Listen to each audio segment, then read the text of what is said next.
President Abdel Fattah el-Sisi and his French counterpart Emmanuel Macron stressed the necessity of self-restraint.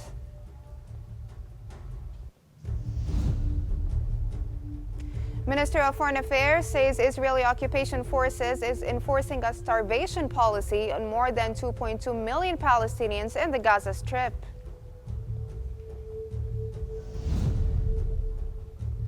And the Chief of Staff of the Armed Forces inspects the security measures on the Southern Strategic Direction.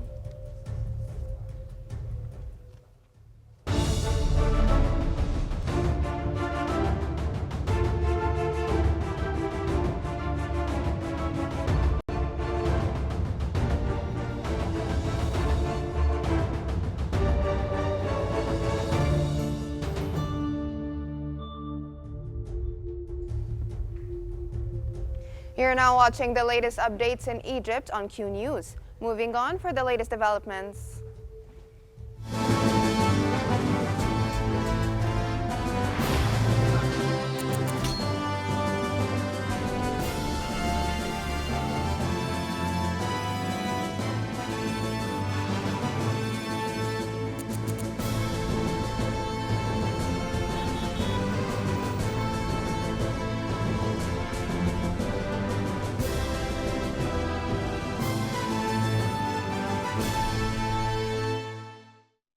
President Abdel Fattah el-Sisi and his French counterpart Emmanuel Macron have stressed the necessity of self-restraint to break the cycle of mutual targeting that threatens to plunge the entire Middle East into regional conflict.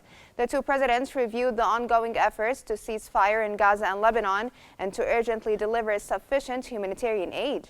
The two presidents emphasized the importance of respecting Lebanon's sovereignty and territorial integrity, reaffirming their support for Lebanese state institutions.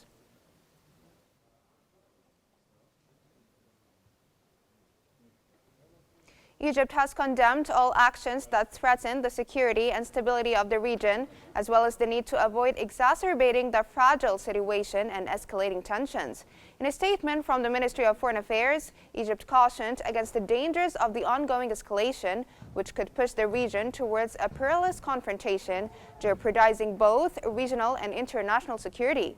Egypt reaffirmed its call for a ceasefire in the Gaza Strip as part of a comprehensive agreement that includes the release of prisoners. This approach is viewed as the only viable means to achieve de-escalation and is crucial for fostering the necessary calm in the region.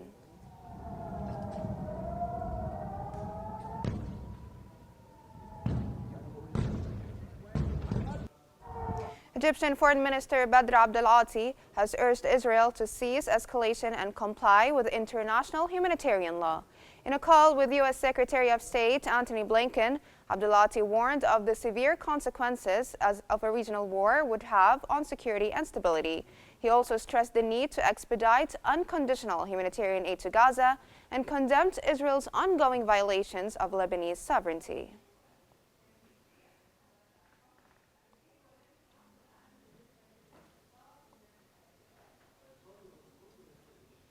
Minister of Foreign Affairs Badr Abdelati has said that the Israeli occupation is enforcing a policy that is starving more than 2.2 million Palestinians in the Gaza Strip. He added that the occupation forces aim to force civilians to abandon their homes in Gaza, the West Bank, and Lebanon. Abdelati highlighted in a joint press conference with his Ukrainian counterpart that de-escalation in the region is closely linked to the ceasefire in the Gaza Strip. He expressed hope that the genuine efforts being made in Qatar and the United States will yield positive results, emphasizing the need for political will and seriousness from the Israeli side. He believes that these efforts are essential for enabling countries to find a solution to the ongoing catastrophe and the tragic conditions in the Gaza Strip.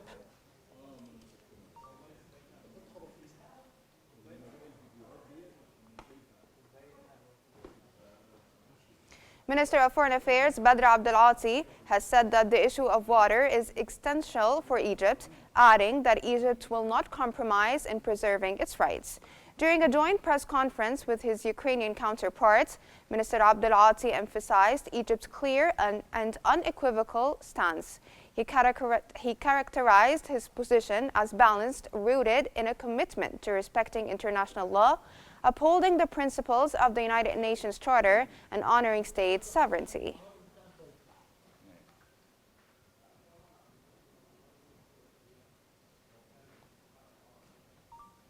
Egypt Air has announced that due to the events taking place in the region, the company's flights to Baghdad, Erbil, and Amman have been canceled today until the situation in the region stabilizes.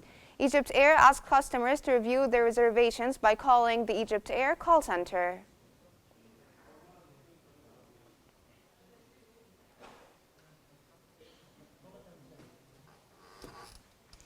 Deputy Assistant Minister of Foreign Affairs for Migration, Refugees, and Combating Human Trafficking, Wael Badawi, has affirmed Egypt's commitment to fulfilling its international obligations towards refugees and migrants.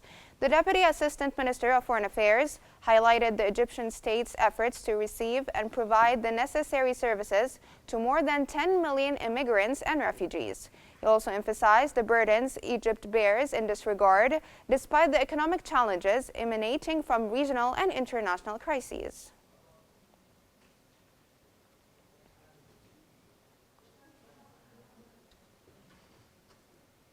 Prime Minister Mustafa Madbouli has stressed the continuation of vital projects aimed at benefiting the governorate's people. He pointed out that the state is currently aiming to rebuild Egypt's governorates. During his tour of Suez Governorate, Prime Minister Madbouli reaffirmed the government's commitment, stating that no governorate will be left behind in the nation's development efforts. This aligns with the Suez governor's request to include the governorate's rural sector in the presidential initiative Decent Life or Haya Karima. The governor also called for the development of older public housing areas that were built after the Glorious October War more than 50 years ago.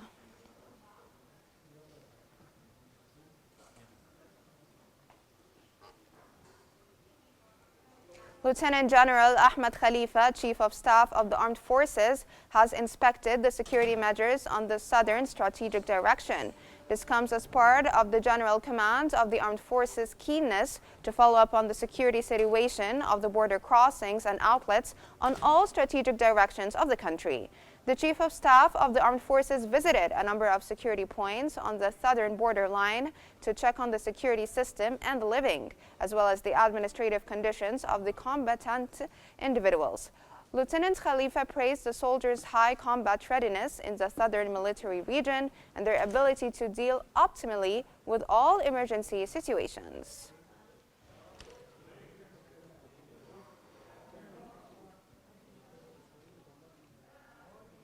Minister of Environment Yasmin Fuad has confirmed that the Green Climate Fund approved the financing proposals for the multi-country programs Greening Financial Systems, the Smart Resilient Agriculture Investment Fund, and the Resilient Water Infrastructure Expansion Facility, with a financing package estimated at approximately $3 billion.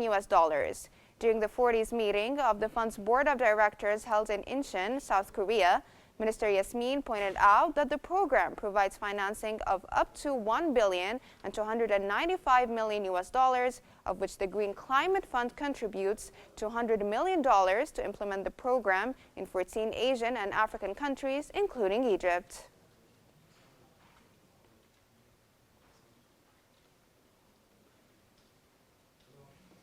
Minister of Health Khaled Abdel Ghaffar has stated that the 100 Days of Health presidential initiative provided 135,715,325 medical services since the launch of the second edition till now. The ministry spokesman Hossein Abdel Ghaffar explained that the campaign provided 545,278 services yesterday, adding that according to the Division of Services of the various sectors, agencies, and initiatives, the 100 Days of Health campaign provided 49,744 services through the primary care and family planning sector.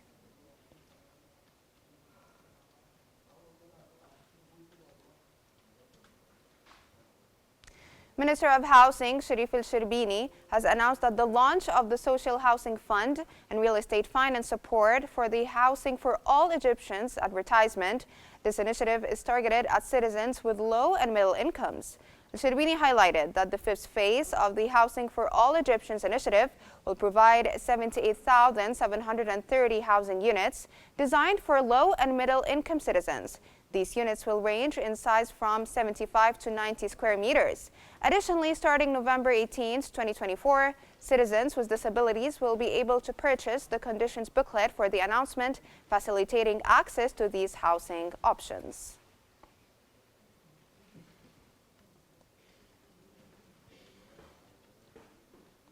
Chairman of the Board of Directors of the Urban Development Fund, Khalid Siddiq, has said that the DARA initiative within the Presidential Initiative to Develop Provincial Capitals and Major Cities targets 500,000 housing units, the first phase of which includes 100,000 alone. He continued during his speech at the handover of contracts for the units of the Presidential Initiative to Develop Provincial Capitals and Major Cities, DARA, that the demand for the project in Suez Governorate was great.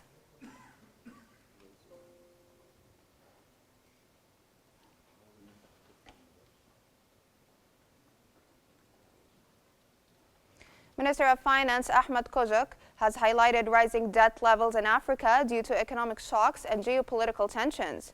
He emphasized that the Debt Alliance for Sustainable Development could help address financing challenges by creating a financial framework for the development and climate goals of African and emerging countries. In a meeting with Claver Gattate of the UN Economic Commission for Africa, the minister emphasized that the swapping debt for investments is a key innovative solution to the debt crisis. He noted that it strengthens development in African countries and supports economies facing global challenges. He stressed that enhancing continental cooperation, especially in energy, can help reduce the debt burden on African economies.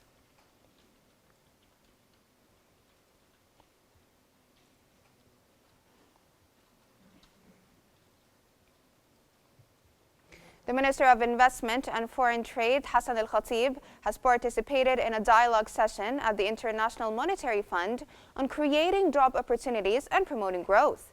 The minister reviewed the economic reforms in Egypt and the state's efforts to improve the business climate and facilitate foreign trade for the private sector to increase its contribution to the national economy to 75% by 2030.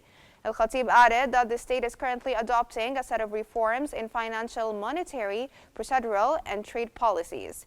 He also explained that the government aims to create an open investment environment and give the private sector the opportunity to work and lead economic development.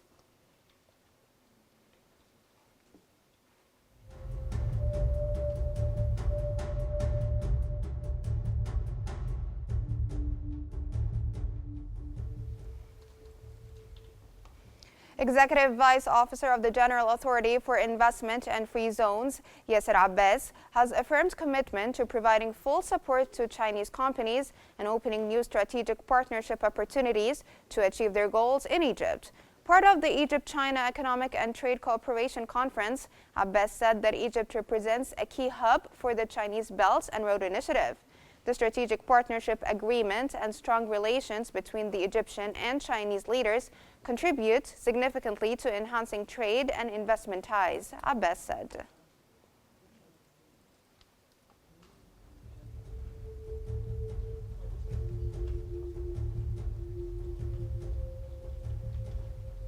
This brings us to the end of our news bulletin. Here's what we've been covering.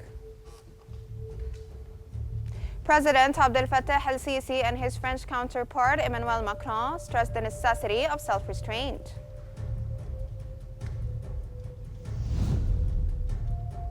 Minister of Foreign Affairs says Israeli occupation forces is enforcing a starvation policy on more than 2.2 million Palestinians in the Gaza Strip.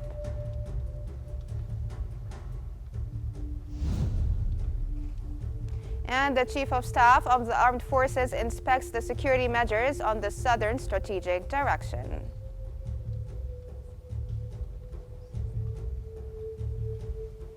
This brings us to the end of our bulletin. Remember to stay updated by following Qnews on YouTube, Facebook, X, Instagram, and TikTok at Qnews EG for the latest developments. Thank you so much for watching.